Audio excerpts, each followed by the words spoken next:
मोहतरम हज़रात, हमारे दरमियान एक ऐसी शख्सियत भी जलवा अफरोज़ है जो पिछले 30-35 सालों से मज़लूम और महरूम तबक़ात को हक़ दिलाने और इंसाफ की हुसूलियाबी के लिए मुसलसल सरगर्म अमल है। उस शख्सियत का नाम है जनाब वामन मेश्राम जी। वो all India Muslim personal law board के इस कारवां में शरीक हैं। उनकी तंजीम बामसेफ और भारत मुक्ति मोर्चा का गैर मामूली ताआवुन हम सबों को और बोर्ड को हासिल है। हम उनके शुक्रगुजार हैं कि वो यहाँ तशरीफ़ लाए। दरख्वास्त करते हैं कि वो आएँ और अपने ख़यालात पेश करें।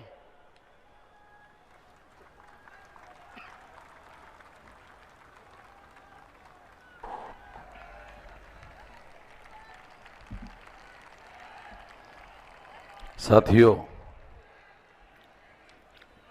मुस्लिम पर्सनल बोर्ड के द्वारा आज जो कार्यक्रम हो रहा है वो कार्यक्रम मुस्लिम पर्सनल बोर्ड के पहल पर, इनिशिएटिव पर हो रहा है, मगर यह केवल मात्र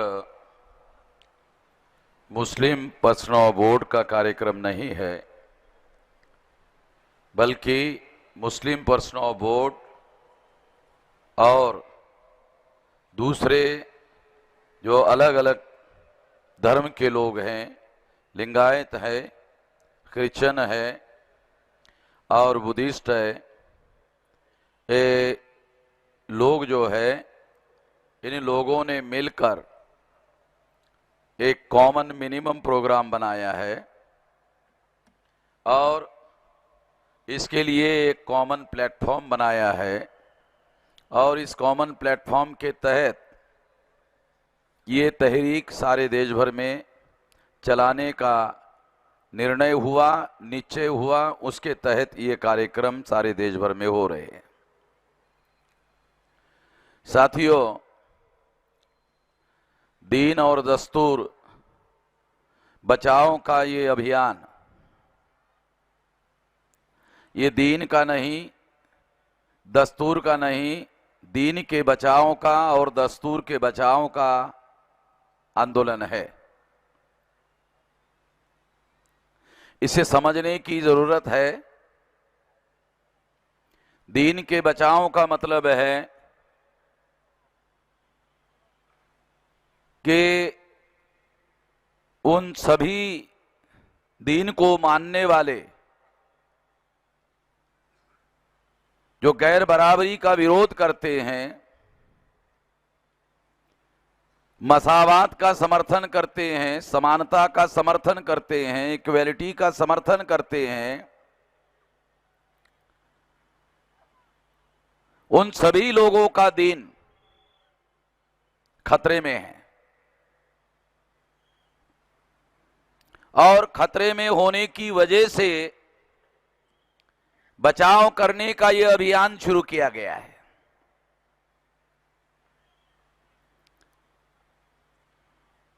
उसके साथ साथ दस्तूर के बचाव का अभियान भी शुरू किया गया है। संविधान के बचाव का भी अभियान शुरू किया गया है।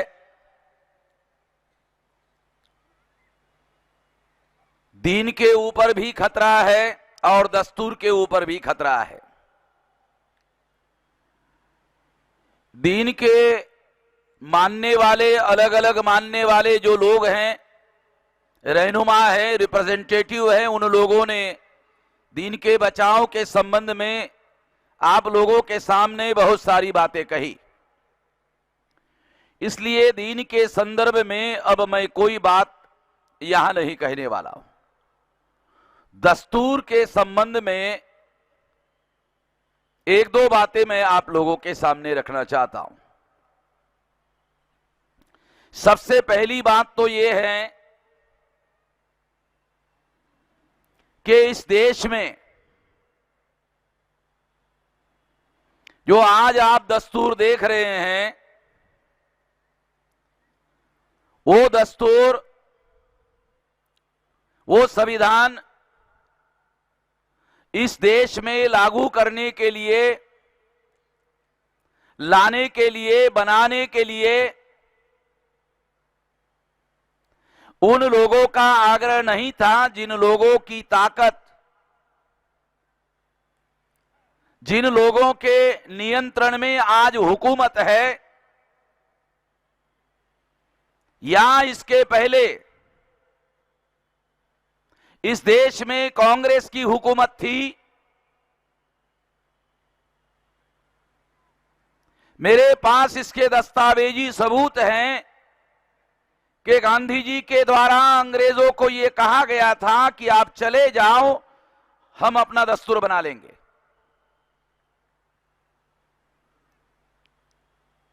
मुसलमानों के रहनुमा, सिखों के रहनुमा और डॉक्टर बाबा साहब आम्बेडकर के द्वारा इस बात का आग्रह किया गया कि अंग्रेजों के जाने के पहले दस्तूर को बनाया जाए, संविधान को बनाया जाए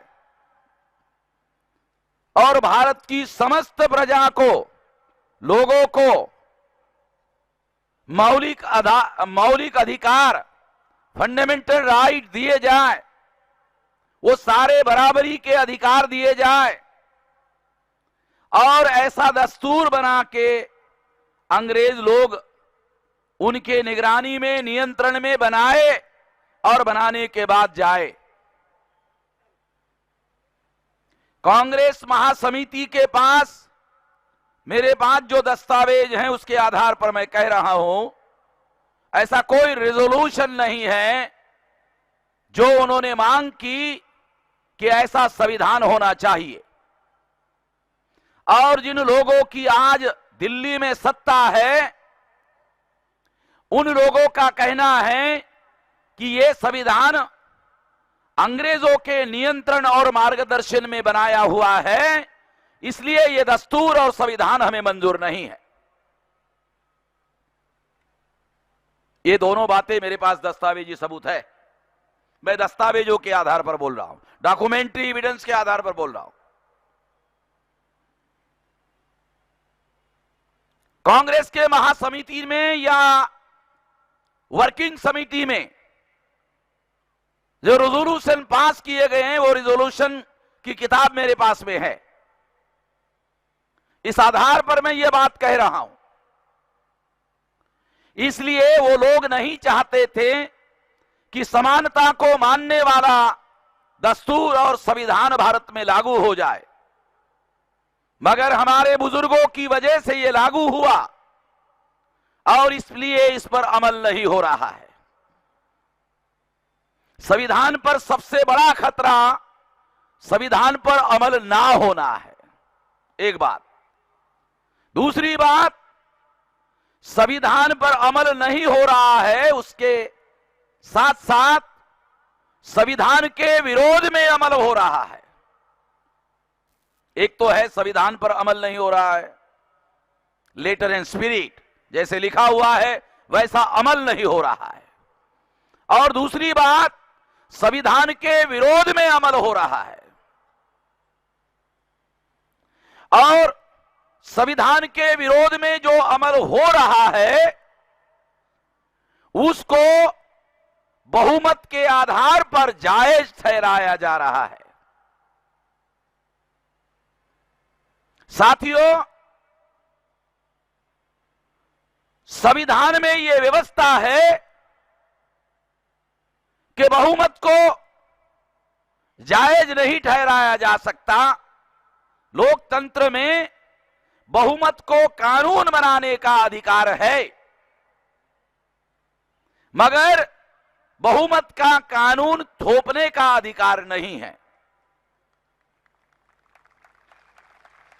यह संविधान की व्यवस्था में आप लोगों को बता रहा हूं कि रूल ऑफ बहुमत नहीं, rule of law, rule of बहुमत नहीं, रूल ऑफ लॉ, ये हमारे संविधान का या किसी भी लोकतांत्रिक देश में रूल ऑफ लॉ होता है, इसलिए पार्लियामेंट जो भी कानून पास करती है वो मान्यता के लिए राष्ट्रपति के पास जाता है और बहुत बार राष्ट्रपति वापस भेज देता है, मान्यता नहीं देता है, कहता है संविधान के अनुसार नहीं। अगर राष्ट्रपति ने मान्यता दिया भी तो सुप्रीम कोर्ट में स्क्रूटिनी के लिए जाता है। सुप्रीम कोर्ट अल्ट्रा कॉन्स्टिट्यूशनल घोषित कर सकता है, संविधान विरोधी घोषित कर सकता है। इसका मतलब है रूल ऑफ बहुमत नहीं, रूल ऑफ लॉ होना चाहिए। इस देश में हैरान करने वाली बात है, मैं आप लोगों को बता रहा हूं कि एक तो संविधान पर अमल नहीं हो रहा है, संविधान के विरोध में अमल हो रहा है, और जो विरोध में अमल हो रहा है उसे केवल मात्र बहुमत के आधार पर जायज ठहराया जा रहा है, जो कॉन्स्टिट्यूशन के संविधान के विरोध में है। देश में देश का जो फॉरेन मिनिस्टर है सुषमा स्वराज, वो कहती है गीता को देश का धर्म ग्रंथ घोषित कर दिया जाए। उसने जब शपथ लिया था तो संविधान के अनुसार शपथ लिया था, और अगर संविधान के अनुसार शपथ लिया था तो उस शपथ के अनुसार गीता को देश का धर्म ग्रंथ घोषित नहीं किया जा सकता है। जो संविधान के अनुसार शपथ लेते हैं वो संविधान के विरोध में जाकर के बयानबाजी करते हैं, उल्लंघन करते हैं। कई राज्यों के मुख्यमंत्री ऐसा कर रहे हैं, हरियाणा के मुख्यमंत्री ऐसा कर रहे हैं, और सेंट्रल में जो और सारे मिनिस्टर है वो भी कई प्रकार की बयानबाजी करते रहते हैं। तो ये जो बयानबाजी है, ये बयानबाजी संविधान के दायरे में नहीं है, संविधान के अनुसार नहीं है, संविधान के विरोध में है। और संविधान के विरोध में होने के बावजूद भी नरेंद्र मोदी चुपचाप देख रहे हैं, तमाशा देख रहे हैं। तमाशा देखने के साथ साथ देश का प्रधानमंत्री वाराणसी में जाकर गंगा की आरती कर रहा है। अजीब किस्म की बात है। क्या देश के लोगों ने नरेंद्र मोदी को गंगा की आरती कराने के लिए देश का प्रधानमंत्री बनाया था? क्या आरती करने के लिए दूसरे आदमी नहीं है? देश का गंगा की आरती करने के लिए प्रधानमंत्री बनाना जरूरी है? अजीब किस्म की बात है।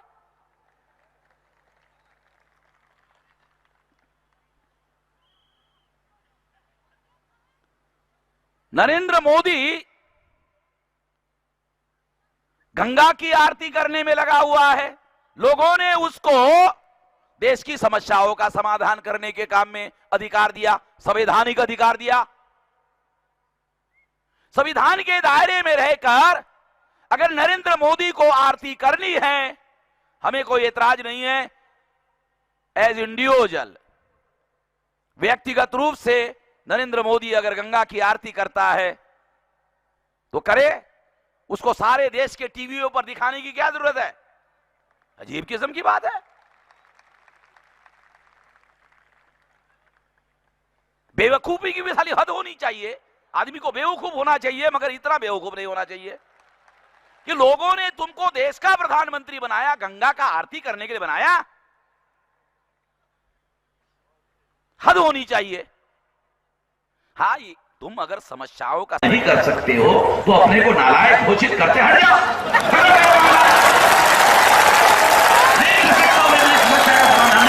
नालायक आदमी तुम लोग देखो, देश को चला हट जाओ वहां से। समस्या का समाधान करता नहीं, आरती करते हैं। आरती करते होगा समस्या होगा।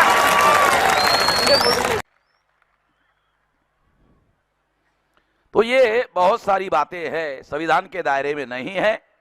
पिछले बार सारे मंत्रिमंडल को लेकर नरेंद्र मोदी, आरएसएस का जो सरसंघ चालक है मोहन भागवत, उसको जाके शरणागत हो गया। संविधान में लिखा हुआ है कि देश का प्रधानमंत्री होगा, उसका मंत्रिमंडल होगा, मंत्रिमंडल की सलाह से देश का प्रधानमंत्री देश को चलाएगा। और संसद के प्रति जवाबदेह होगा, आरएसएस के प्रति जवाबदेह नहीं होगा, मोहन भागवत के प्रति जवाबदेह नहीं होगा, संसद के बाहर के संगठन के प्रति जवाबदेह नहीं होगा। तो समीक्षा करने के लिए आरएसएस ने मीटिंग बुलाई और वहां मंत्रिमंडल को लेकर गया। ये सारा व्यवहार संविधान के विरोध में है। ये नरेंद्र मोदी का व्यवहार संविधान के विरोध में है। नरेंद्र मोदी आरएसएस के प्रधानमंत्री नहीं है, भारत के प्रधानमंत्री है, उसको बोलना नहीं चाहिए।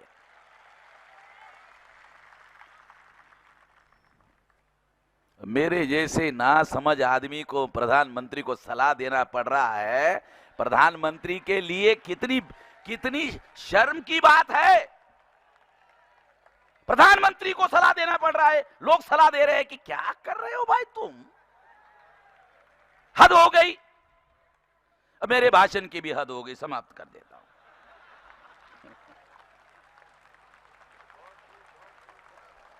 बहुत शुक्रिया अवामन मेश्राम जी।